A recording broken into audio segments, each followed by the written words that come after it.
YouTube, thank you so much for tuning into another video. What we're gonna do today is bring a hairstyle that I feel like is definitely the trend currently. A lot of people have been coming into the barbershop and have been actually veering away from super skin tight fades, really tight on the top and sides. I feel like lately I've been seeing a lot of people ask for the flow type haircut. I'm sure TikTok has a lot to do with it, right? The trends are changing and we have to get with the program. This is what the style looks like by the time that we were done. We wanted a nice natural haircut. It flows with his hair naturally falls into a middle part, and you could just see how it all comes together. So that's what we're gonna do today. My client has been on the channel before he did a really low fade and a textured fringe. This was actually back when I was still at the suite, the first suite, the Valrico shop. So, you know, but we brought him back, and his haircut now is, he let it grow out and he really appreciates how it looks. So for us to achieve this style, it's going to be important that we pay attention to the growth patterns. I'm going to choose to cut his hair fully saturated, and I think it's important that if you start cutting his hair saturated, that you continue to keep the hair saturated. So don't be afraid to spray it 3, 4, 5 times as you cut the hair. The thicker that it is, the faster it's going to absorb all of the water. So the way that I have it split, is it perfectly evenly split down the middle? No, it's not. What we have to do is we have to split this hair according to the growth pattern. So in the very front, where his hair naturally falls into that middle part, that's where I chose to split the hair first. And you have to work that back to the natural split in the back, which is the crown. So if you've ever cut a waver or any hairstyle like that, you know, that crown that we have, we all have that, no matter the hair texture.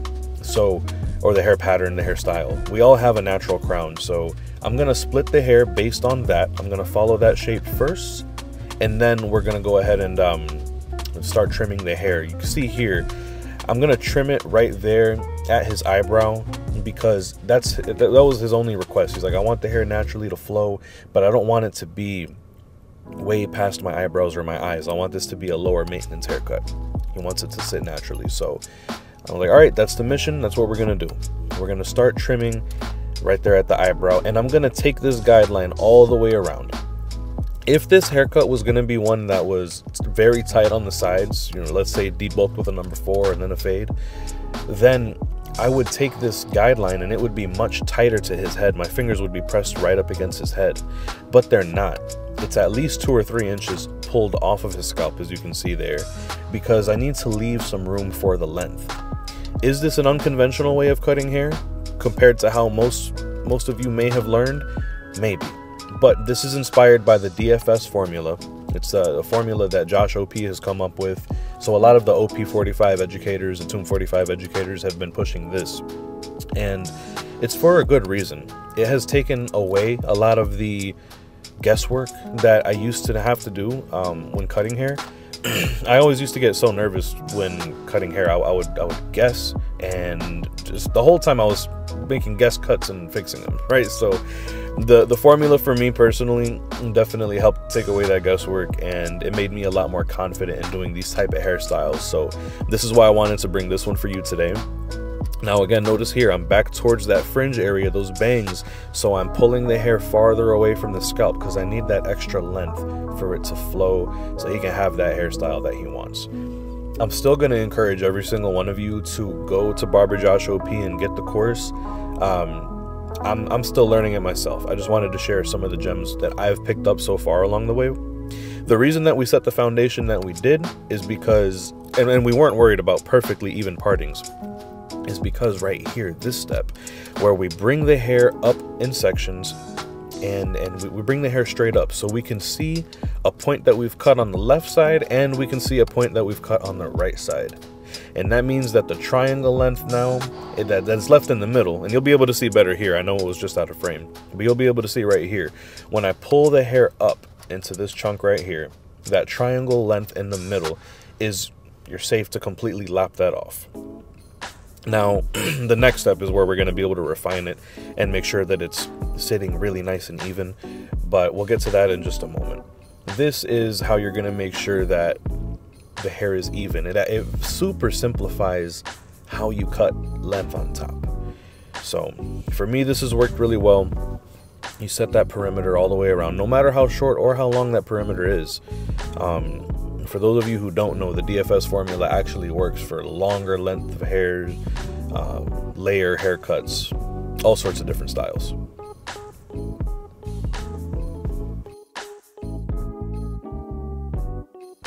This is the part here, we're pretty much going to create a mohawk. I'm going to bring all this hair here to the center point, and this is where we can start trimming peaks and valleys. Obviously you saw I was picking up some pretty big chunks of hair at a time, right?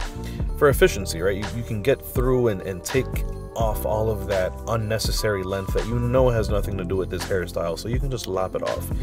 But when you're doing this and you take this mohawk shape from the front to the back, you can start pretty much trimming off the peaks and valleys that are left, and you can refine it as you bring that mohawk shape back up to the front. And that's pretty much it, guys, as far as the length on top. So I think a lot of times we overcomplicate the process of cutting hair. I don't know, Josh made it pretty simple for me. It helped me just bring it all together. But what we're gonna do now, so that way we can start taking down the length on the side, I'm gonna get the fringe out of the way. And if you notice, I'm going to take a moment just to part the hair properly, right? I'm going to take it from the recession point right here in the corner, and I'm still going to bring that parting up back to that crown. A lot of this haircut style, a lot of this hair cutting style is paying attention to the growth patterns and just not ignoring it. You don't want to force the hair to go somewhere that it doesn't naturally go. So I'm going to take this part here, and we're going to use some vertical partings. And you'll be able to see here, I'm angularly. We're going to start here by the sideburn area. And I am going to keep my fingers tight towards his scalp at the bottom, which is where most of the length is going to come off. But my fingers are going to flare outwards. I want to keep a lot of the length on top. So fingers tight at the bottom, flared outwards towards the top. And I'm going to take this all the way around. The reason that now I'm starting to bring those fingers tight towards the bottom is so that way it can feed into the clipper length. I'm going to go ahead and debulk it a little bit and taper it down, but I don't want to make this into a fade, into a mid fade or even a low fade. It's going to keep it pretty much just a taper style. So that's why I'm just keeping it pretty low, you know, where I'll trim it tight with the scissors at the bottom.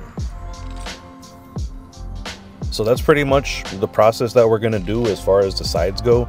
So you'll see here, especially towards the back where there's a lot more length coming together, I do that same process, but then I'm going to pick the hair up again and I'm going to continue to refine it. You can see every time that you grab the hair in these vertical partings, you're going to see the points sticking out from beyond your fingers.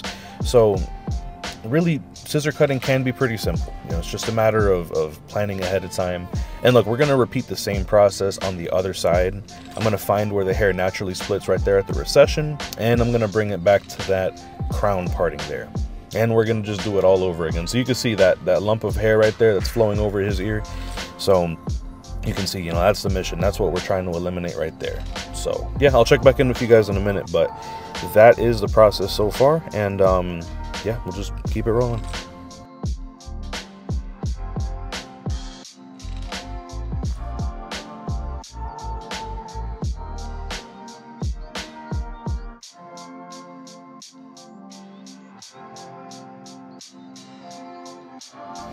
This part is optional, but I think it helps me stay a little bit more consistent. I'm going to do a little bit of scissor over comb, especially closer towards the ears. I know I'm going to be grazing over that area with the clipper guard.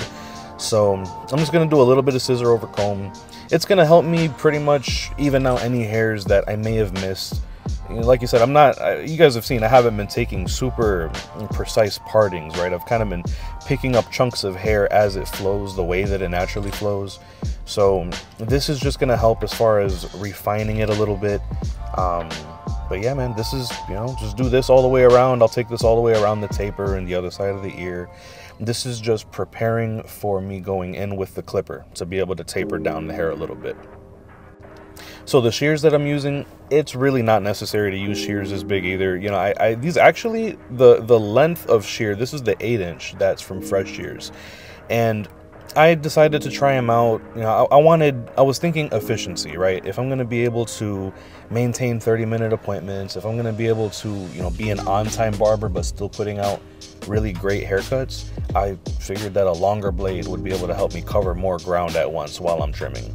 And you can see here, I mean, it works pretty good. I don't think it's necessary. You don't need a shear this big. It's probably better recommended that you use a more universal size shear.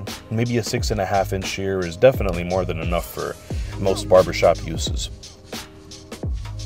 I did end up going with Fresh Shears because they have a Stay Fresh program, and I'm not sure how many shear companies do have it. From my understanding, they're the only one. Definitely let me know if you know of another one, but you'll buy the first pair of shears for $100, and if the shear ever dulls out, you know, obviously you can sharpen it if you want, but if it ever gets to the point where you decide that you need to swap out the shear, you can send them back the pair that you have now, and you get that next pair for half off.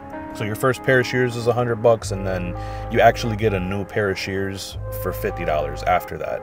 I was able to do the booth for them in Orlando premiere, I believe late last year.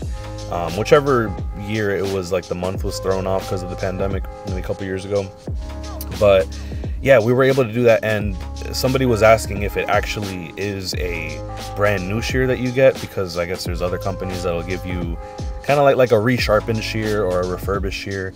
But no, from what I understand, Graham was telling me from Fresh Shears that you actually do get a brand new shear, and all the returns that they get, they make donations to go to barber schools, you know, to help students out. So it's a pretty good company. It's a pretty good company. I believe I still have a discount code with them. I'm not sure, but try it. TitoCuts at checkout, and it may be able to save you. I think their discount code works a little bit different. Like, the more you buy, the more you save. I think it may be 5% off one shear, 10% off 2, 3, it gives you 15% off, I believe. Don't quote me on that, but yeah, try it out. Let me get some feedback in the comments if any of you do decide to try these out. But yeah, that was a cool experience working at them at the Orlando premiere. But yeah, I'll check back in with you guys. You know, same thing. I'm just using the scissor over comb action here, so that way we can just tighten it up a little bit more. I want to prepare it for the clipper work that we're going to do.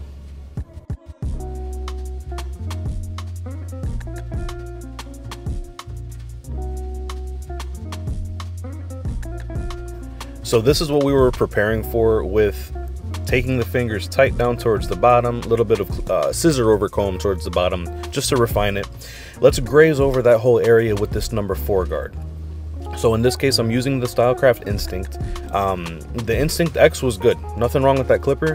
Personally, I like the smaller feel of the regular Instinct clipper. I know a lot of people had some problems with their original Instincts, like the battery. I think the power was just too much for the body of the clipper. Personally, I didn't have any problems with that, but I know that if you do and you reach out to them, they'll replace it for you. You know, just let them know what happened, and because for me, it's worth using this clipper just because of how small it is. I don't think a lot of people like that size of it. I personally did, but I think that's why they came out with the Instinct X. So pretty much both the same machine, you know, same motor and everything, but this is the one that I choose to use for now, just because I like that smaller body, a little more ergonomic in my case. So I'm debulking with that number 4 guard. You know, I'm just going to be doing a little bit of a grazing motion. I want to try to keep those bangs out of the way too, because I need to preserve that length. If anything, I'm pressing tight at the very bottom, but I am grazing upwards into that length, so I can just feather it all down and prepare this for a taper. I just want to point out here too, there are times throughout the hairstyle where I'm going to keep brushing it back into place just to make sure that it's coming together. It's okay to take these moments where you just check, brush through, and make sure that everything is flowing the way that it needs to, rather than me coming at the end of the cut, bringing that fringe back, and then realizing nothing blends. Now I have a whole nother problem in my hand. So that's just a point that I wanted to bring up. So again, I'm just brushing it all into place, going over the area. And remember, this is not, the clipper is not pressed tight against his head at all. I'm really floating that clipper guard over the length just to make sure that I graze it all nicely. I want everything to flow together nicely. You don't have to go this high with the guard. I would personally recommend, if you're not comfortable with this, you can do this with your scissor over comb method. I would definitely recommend that, but just be careful that you don't press too deep into it, because then you're going to ruin the whole shape of the haircut. Does that make sense? So now that I did have the hair flowed back how I needed it to, I'm going to do a little bit more of those vertical partings, and you're going to see here the hair that sticks out beyond my fingers, what my fingers are gripping, that can go too. You know, like I said, it's the same principles over and over again in this hairstyle. You pull all the hair together and just, you'll see the peaks and the valleys that don't match. They don't contribute to the flow. So keep that going, and you'll see I'll trim a little bit, I'll brush it back, I'll fluff the hair back into place with my fingers just to make sure that it's looking good, that it's all coming together. So again, you can see that over and over again. We're going to do this for a bit, and I'll check back in with you on the next section.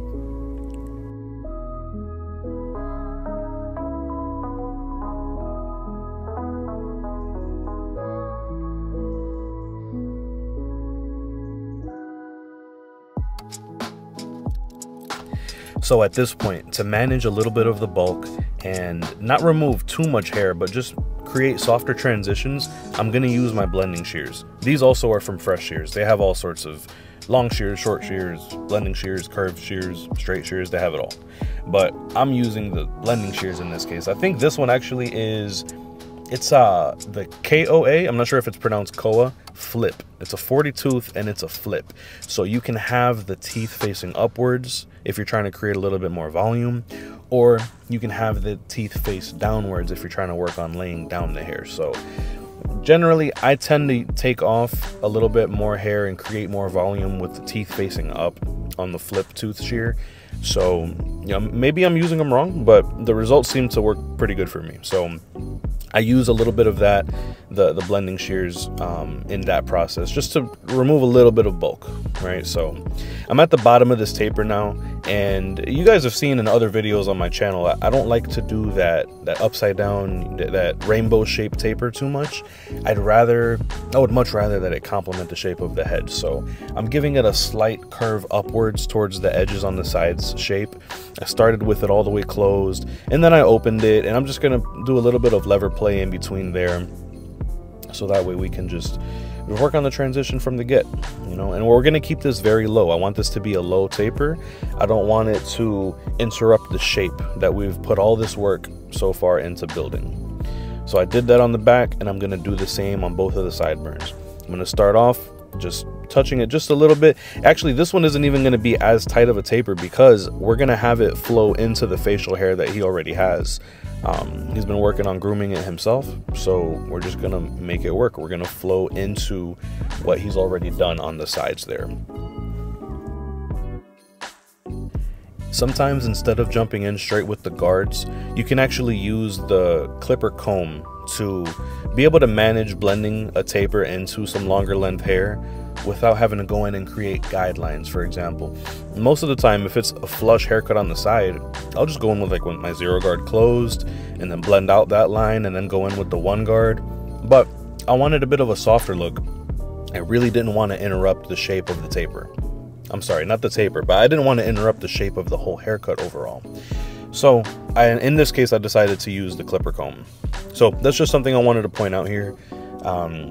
If you're trying to blend a tighter area and you don't want to interrupt the flow of the haircut, try the clipper over comb method.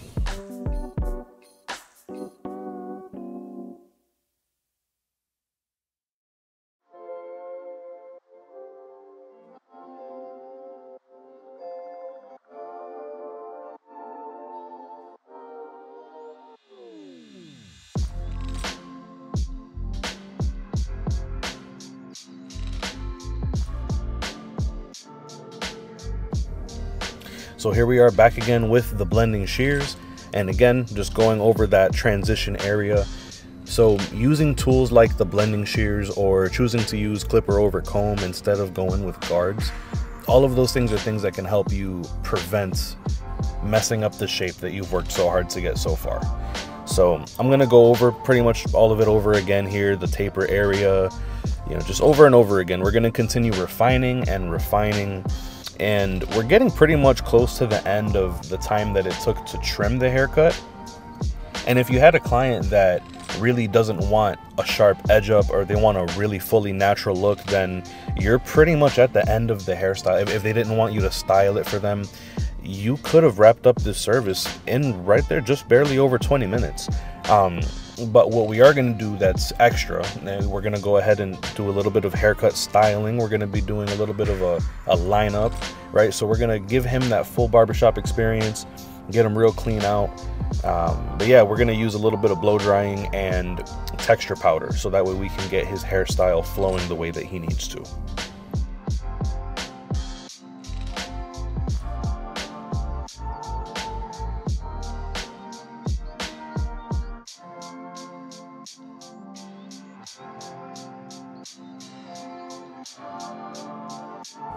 So I really don't have anything super fancy when it comes to styling. I don't have a Dyson or, you know, a lot of the extra tools that a lot of stylists are going to use. Those things are going to benefit you greatly. Trust me, because, you know, the power behind those tools is definitely going to help. But I just want to show you that it can be done with more simple tools. So I'm just using a hot shot blow dryer right here.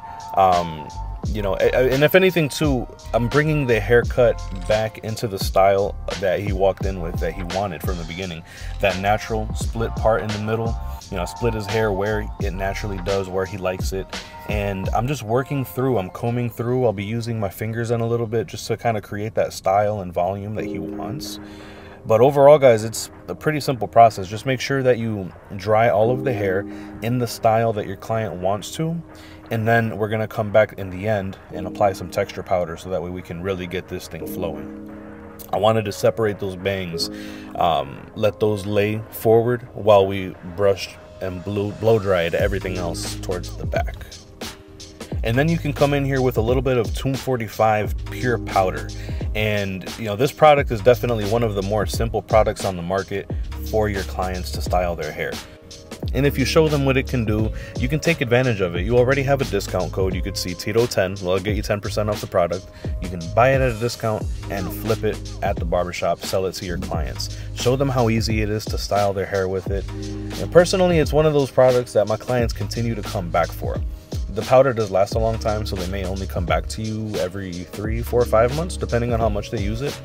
But man, it's an easy product to sell. It's super low maintenance. It's just easy for them to get their hair looking how they want with it. So we're just going to do the finishing touches on this cut now. We're going to go ahead and just round out the sideburn there so it can flow into the facial hair that he does have. We'll line up over the ears. We'll bald out the back. And yeah, essentially that's pretty much what we have for this hairstyle, guys. I'm glad that you stuck around. If you have any feedback for me, let me know in the comments below. And this is definitely going to be a style that we're going to be seeing a lot more of from 2024 on.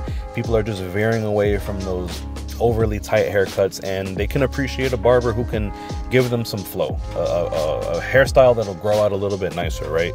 So that's how we achieve this style, and he leaves happy with it every single time. So leave me some feedback in the comments below. Let me know if I can help you in any other way.